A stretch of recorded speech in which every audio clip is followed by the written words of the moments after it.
Hello, hello, hello. Welcome to another Q&A session from Demand Collective. Today we have our host, Sierra Rossing. Sierra is the Director of Growth for LineLeader, the leader in customer experience and management software in childcare.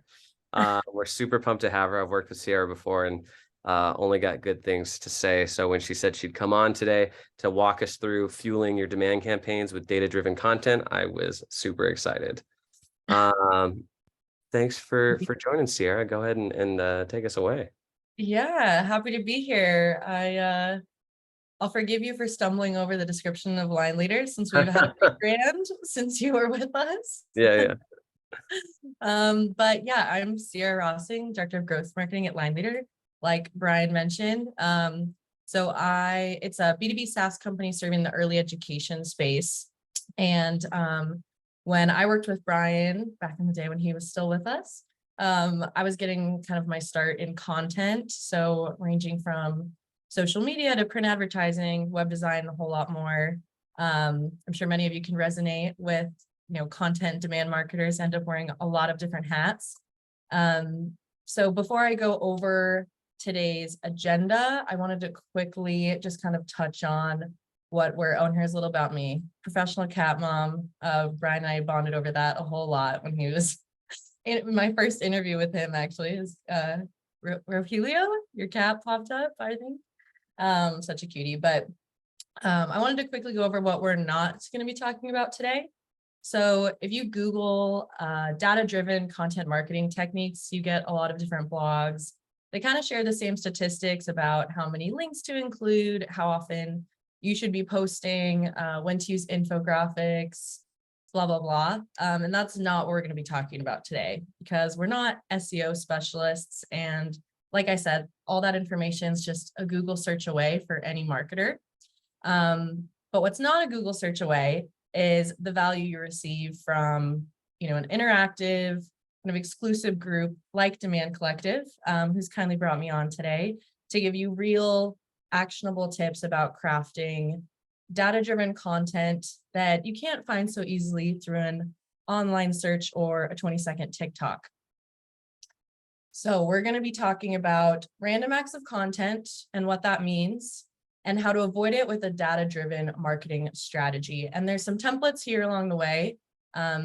If you'd like to actually get the physical, kind of PDF version of those templates rather than just what's here in the slides, definitely reach out to me. It's just Sierra Rossing on LinkedIn, and I'll plug that again at the end in case you forget. So random acts of content is content that's not backed by any real data. It's often based on opinions or trends, and it's really not an effective way to drive demand and generate leads, and yet it's very commonplace. Why is it commonplace? Because a lot of us are facing the same kind of issues of either having too many cooks in the kitchen, SEO may have become too high of a priority, or we're relying on opinion-based research over behavior-based research. So almost any executive or marketing leader will give you ideas for content if you ask, and a lot of times even if you don't ask. And the truth is that really any college grad can research a few keywords, poll customers, ask ChatGPT to write a blog and hit publish. So why does having a good content strategy still matter if we're all just writing for keywords and getting plenty of ideas for copy? Well, one, people don't actually know how they want to be marketed to. And two, you should never execute a strategy based on a coworker's biases and opinions. It often leads to forgetting your audience. And three, you really shouldn't spend too much time thinking about how to optimize every piece of content for SEO, or you will definitely run into sounding a little bit too robotic. You won't be writing for humans anymore. But the problem really isn't free-flowing ideas.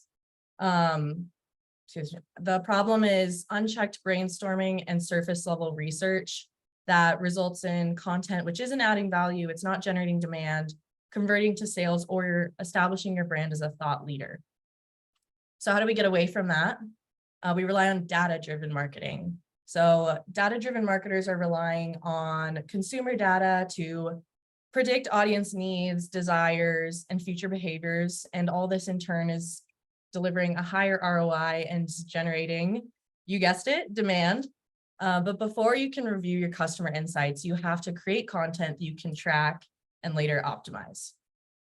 So going back to the first struggle of having too many cooks in the kitchen, when you're talking to coworkers, whether they're peers or higher ups, you need to kind of gate what content you're allowing you or your team to be working on.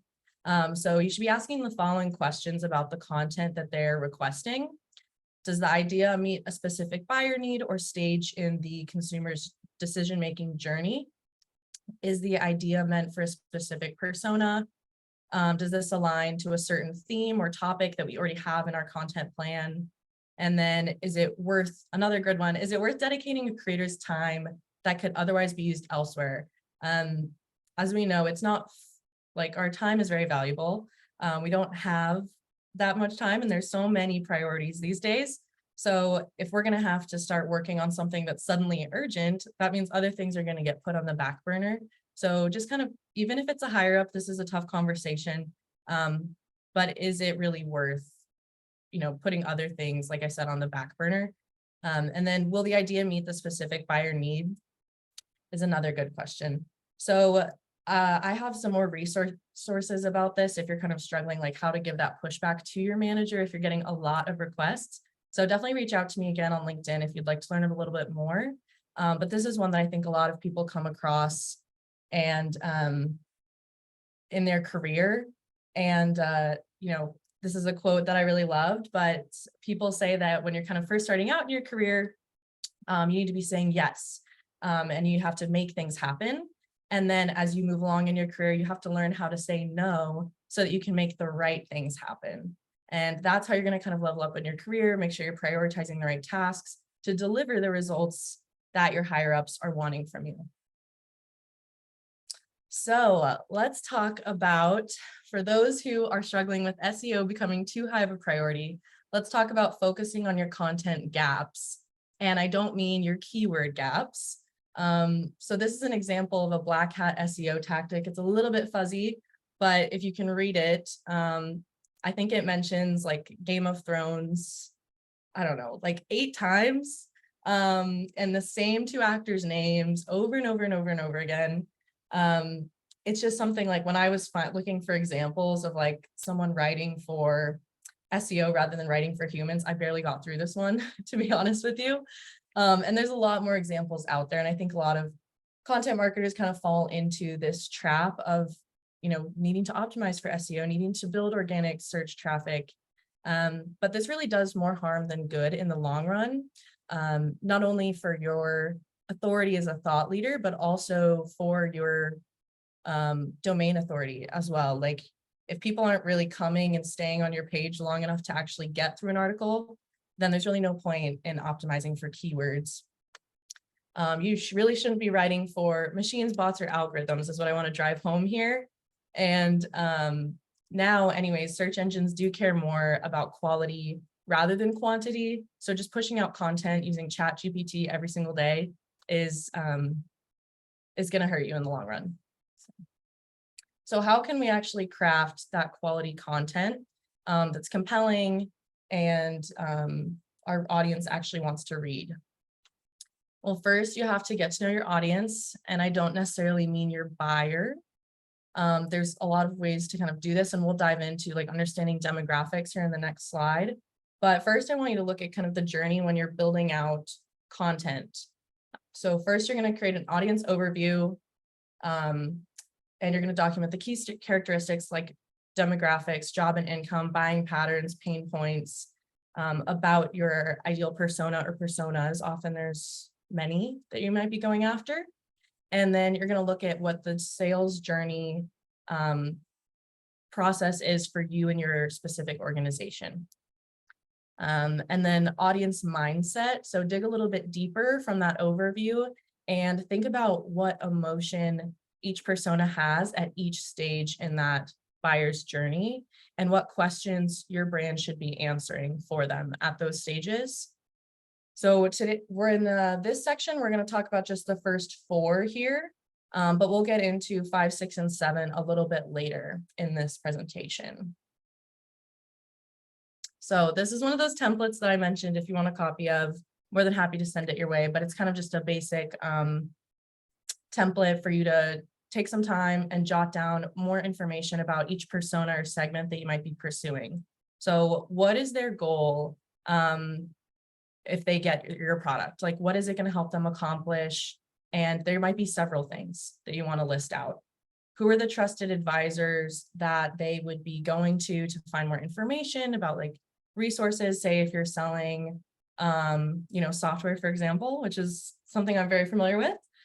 They might be going to former coworkers, they might be going to higher ups, they might be going to maybe a new manager they just onboarded and asking, what have you used in the past? What did you like? So who are the people they're going after to kind of seek out information? Because as we know, online reviews and online advertising and all that is awesome, but people are still very relationship based.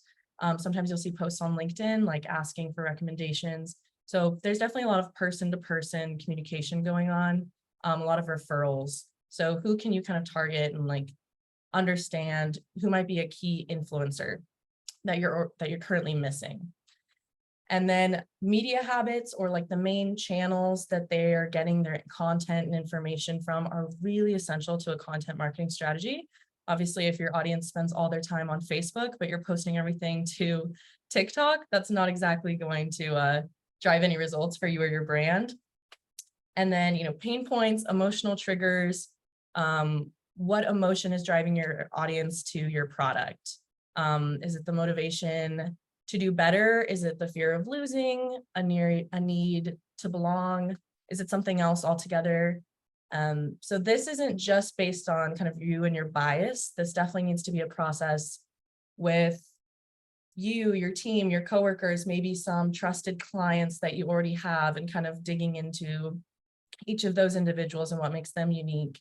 And every person is going to be different. Of course, an SMB buyer from one company could look very different to an SMB buyer from another company, but trying to find what's consistent across the board is what you should really keep in mind here.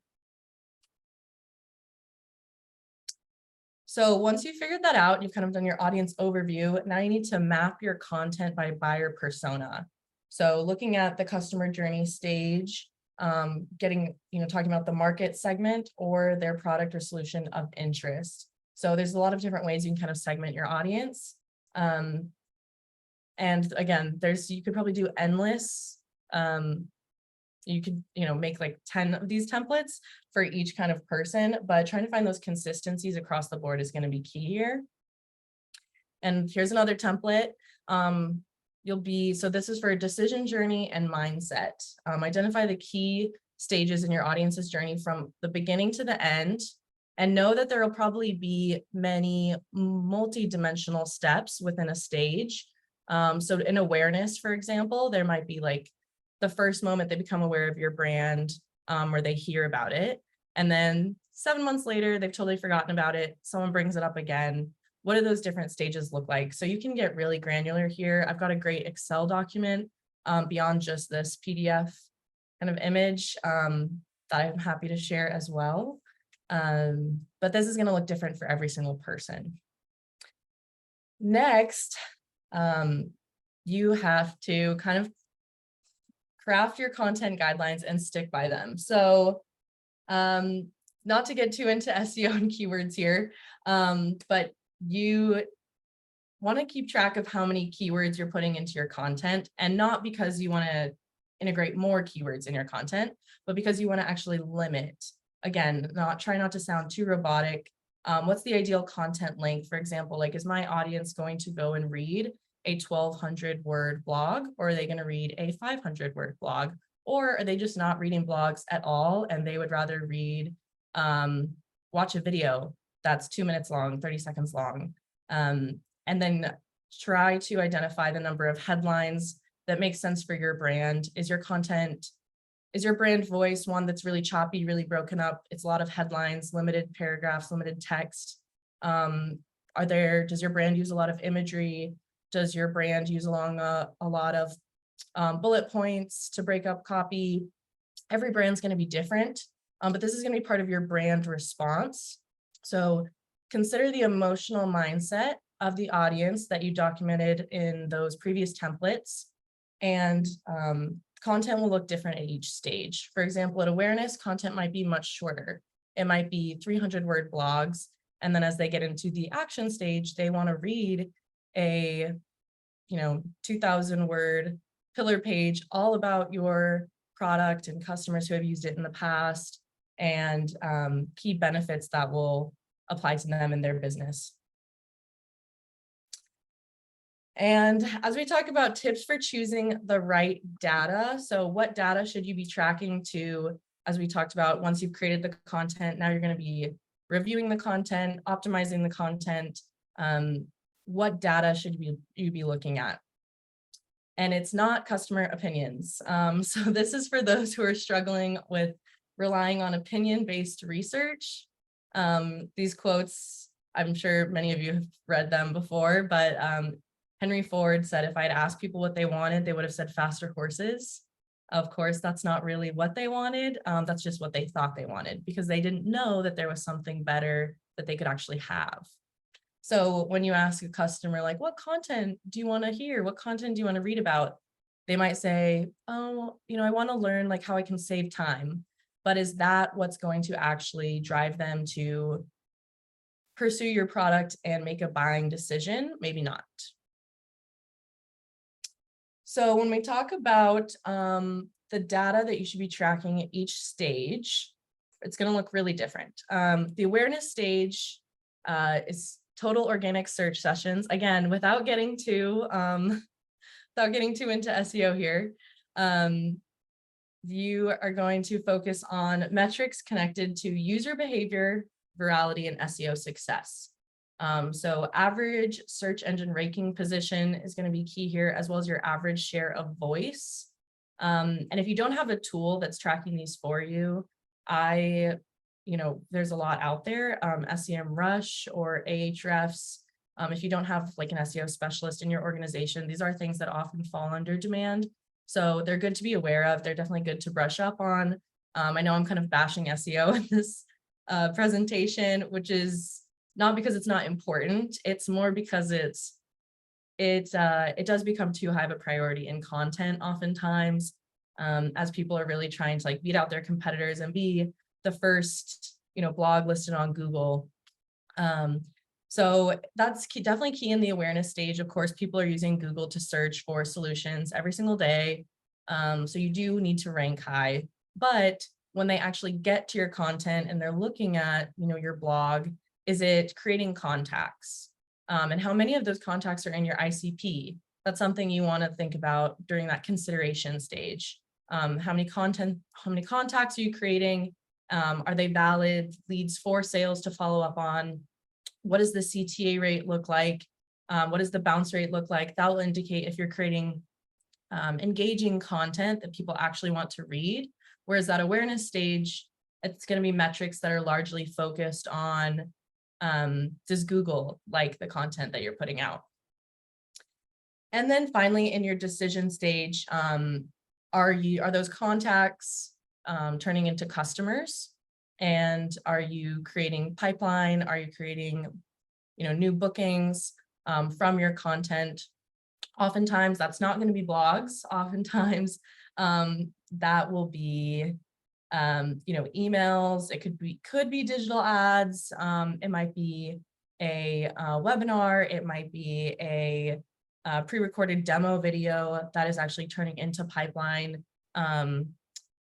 That's going to look different. Obviously, if you're not in the B2B SaaS space necessarily, but I believe most of you probably are. So driving pipeline, driving bookings, although people don't want to talk about it in content because it can be really, really hard to attribute. It is good to give yourself goals and monitor those. And all of these targets are going to vary widely based on your industry, your audience, your competitors, your current authority, and much more. For example, some industries, a good CTA rate is going to be like 5%. For other industries, a good CTA rate might be like 1%. So that's definitely do some research on that. Look at historical data. If you have any, if your company's a little bit older, you can look at like past years and, set some push goals for yourself.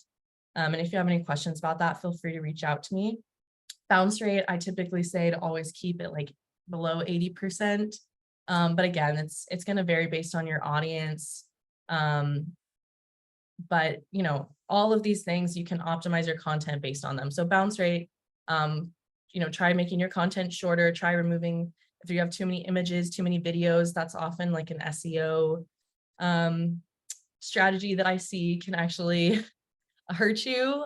We met with our Google rep recently, and they suggested putting more short form video content in our blogs. And we did, and we saw our bounce. We did see our organic search go up by like 30%, but our bounce rate also went up by 30% because humans don't care if your content fits the algorithm. They just care if it makes sense for them. So that's pretty much all I have to share today. This one is kind of short and sweet.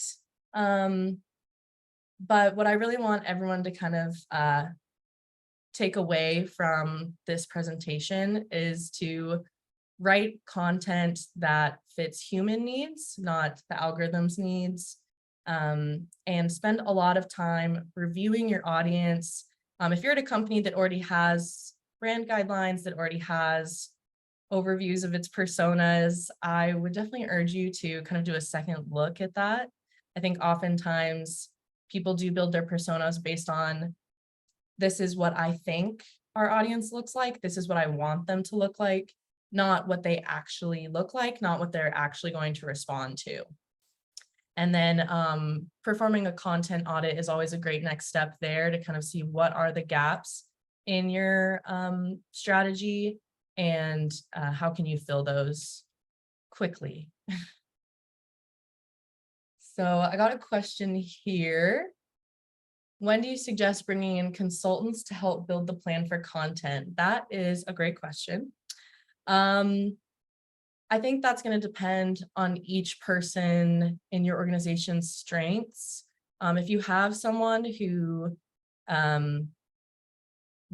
is understands your content really well and can tell you today, like, boom, these are where our gaps are.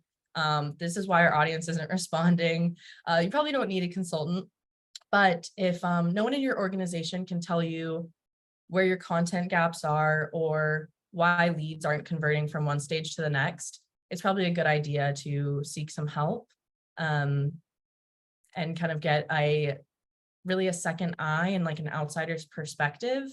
I do think having, I'm really an advocate for in-house marketing. But like I said, that outsider perspective is really valuable, even if it's just like a short-term contract or like a one-off project, to have someone come in and say, well, like, I went through your website and I saw content for the awareness stage and the decision stage, but I didn't see anything for the consideration stage. And I was kind of left floundering, like jumping from really high level awareness content all the way down to like, buy our stuff right now. That's a good perspective that someone else might have, that if someone's too close to the content, they wrote it themselves, they just may not know. So yeah, I don't know if I hope that answered your question. But I think the second where you're kind of like struggling to get answers from yourself or the rest of your team is when it's good to seek outside help. Yeah, I think just to add to that, I think the biggest thing is just being customer centric. I think that's the recurrent theme that sort of runs through everything you talked about. And when it comes to putting together a meaningful content plan and a distribution plan to pair with that, it all boils down to how are we serving our customers and our prospects. Yeah. So some really excellent points you made today, Sierra. We really appreciate you here at Demand Collective coming and doing this. I'm sure we're looking forward to having you again at some point. Yeah, thanks for joining us. Yeah, thanks for having me. And like I said, any of those templates, I know I kind of went through the gamut today, and I think my brain was like, woo, moving a million miles per minute. So if Yeah, any of that was confusing, please feel free to reach out. I can send those templates. And again, if anyone's struggling with kind of how to get other people who may be higher up kind of off their back about, content requests, also reach out to me about that. I've got some really good tips that I'm happy to share. So awesome. Thanks, Sierra.